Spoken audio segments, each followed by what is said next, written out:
Cette nuit, 2 personnes sont mortes à Kiev à la suite d'une attaque de missiles par la Russie. Du côté russe, des explosions entendues cette nuit à l'aéroport de Pskov, proche de la frontière avec l'Estonie, n'ont pas fait de victimes.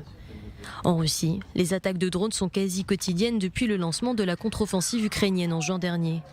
Pour soutenir cette opération difficile pour l'Ukraine, les États-Unis, leur principal allié, vont à nouveau débloquer 250 millions de dollars d'armes.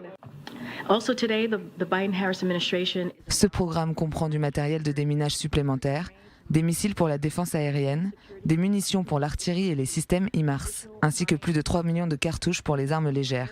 Ammunition for artillery and HIMARS systems and over 3 million rounds of small arms ammunition. Alors que 55% des Américains sont hostiles à cette nouvelle aide financière à l'Ukraine selon CNN, le Pentagone, le ministère de la Défense américain, abonde dans le sens de la Maison-Blanche et annonce le 45e transfert d'armes depuis août 2021. Les États-Unis continueront à travailler avec leurs alliés et partenaires pour fournir à l'Ukraine les capacités nécessaires pour répondre à ses besoins immédiats sur le champ de bataille. L'Ukraine a déjà reçu plus de 43 milliards de dollars des États-Unis depuis l'invasion russe 18 mois auparavant.